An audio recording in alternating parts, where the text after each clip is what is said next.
So I thought everybody would like to see what Melony's feeding looks like. I thought that might be interesting to some people, and she's pretty cute. So I have a syringe here. I think this is like a 12 milliliter cc syringe. It's much bigger than what I'm supposed to be using, but I'm kind of using what I can. This is a mug full of hot water, which she's going to try to look in because she now has eyeballs to do so. I don't microwave the water or the formula because it breaks down the proteins. Her formula is 1 part Persilac dog formula. I'm sure you can probably hear her squeaking. Dog formula food, 1 part that, 2 parts water, and then 1 part whipping cream, unwhipped whipping cream, because they need a much more fat content than what the puppy formula gives. So I do 1 part that to help. So right now I'm just letting the formula warm up. I already pottied her in the sink because squirrels, like puppies or kittens when they're little, can't go potty on their own. She is trying to walk. She's starting to walk, but we're still shaky about it. Okay, so to feed her, I can set her down at this point, and she will move around.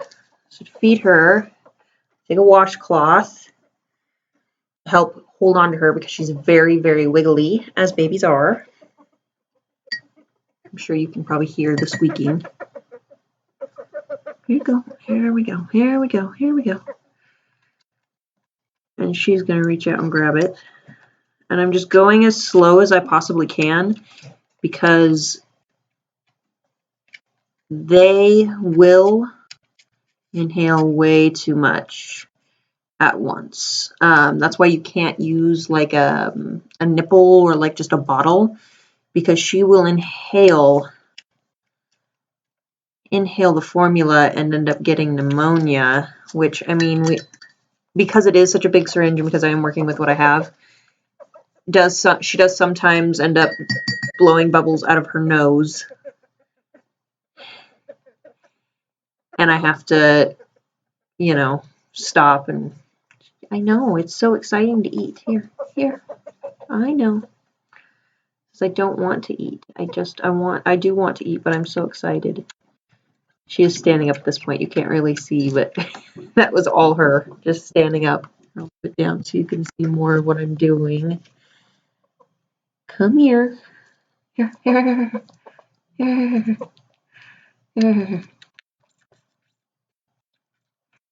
This syringe doesn't have any little numbers on it, so I have to kind of just guesstimate how much she's getting per feeding, which really isn't too bad.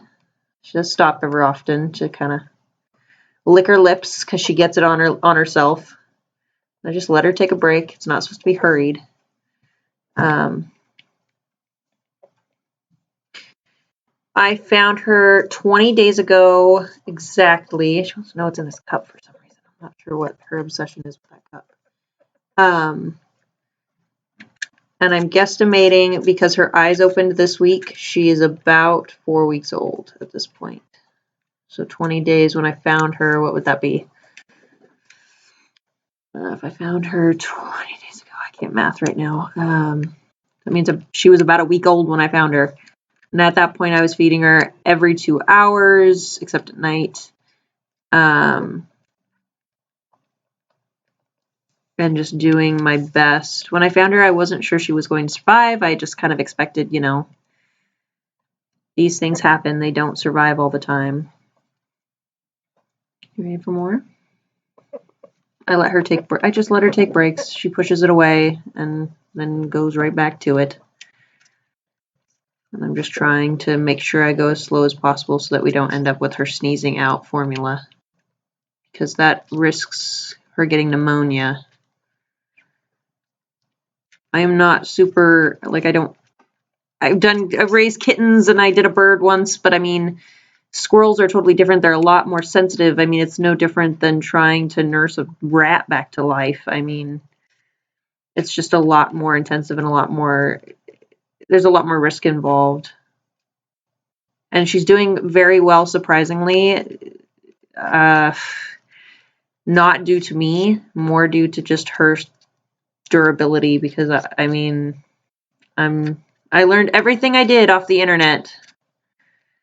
I looked up a couple of different care, things and what people recommended you do, and just followed those. At this point, she is eating roughly somewhere around about 7 to 10 milliliters of formula per feeding. I feed her somewhere around every 3 to 4 hours during the day. Sometime, at this point, I am not super concerned about it because she is doing so well. So I don't keep her on such a strict schedule. I used to, when she was much smaller, I had a whiteboard and just a full list of everything I observed. I wrote down every time I feed her, every time I made a new formula. Anytime I did anything like that, I would write it down every time she had a bowel movement, every time she peed, and how much, just to make sure that I figured out her normal and for my own memory's sake. And that really helped. But at this point, because she is doing so well, I have given up on that. She is an eastern fox squirrel, so she's going to be red. I thought she was an eastern gray, but so I thought her belly would end up being white. But because I found her before she had any belly fur, I wasn't 100% sure. And now that she is getting fur on her belly, I know that she's going to be red and foxy. Her name is Melony. She is a girl, if you haven't figured that out yet. I don't know if I talked about that or not. Now I'm just kind of grooming her muzzle as a mom would do, cleaning off any formula, which will stimulate her to eat a little bit more. They recommend with squirrels that you underfeed rather than overfeed, so I don't try to give her as much as she would take. I just give her as much as I am guesstimating seems about right. Because her eyes are open, we are starting the trusting people process. She is a wild animal, technically, and I know that she may not turn into a pet well, but so far there's been no issues. Oh, don't fall in there. Is it warm? We haven't had any biting. She's not fearful. When I first found her, we had a couple squeaks of fear and the screaming, but now she knows what's up. She's holding on. She says, I can do it, maybe. She's just trying to figure everything out. At this point in the wild, she wouldn't even be out of the nest, so I'm not really pushing her. She still just spends a lot of time in my shirt, a lot of time in her carrier, just doing those things and sleeping because she's still growing. Her eyes just finished opening. She's still getting bigger. She's still figuring it out. She still really likes being cupped in my hands, and that's usually where she ends up falling asleep after a meal. But right now she's kind of wiggly, which I don't mind. I don't mind her being wiggly well for every little while. Here, you want this? You want this? Oh, maybe not. You done? You done with that? You ate about what I would expect you to eat, kiddo.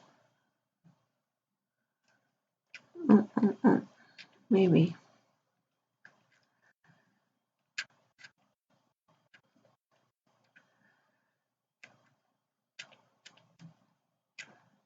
Again, just going as slow as I can.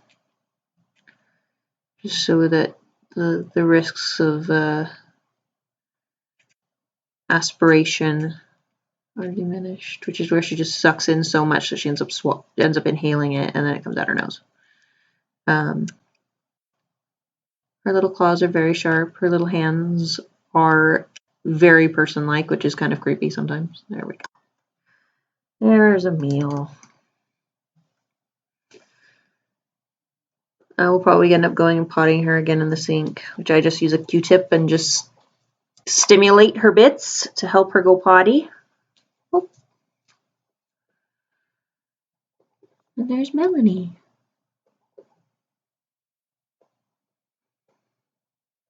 Bye.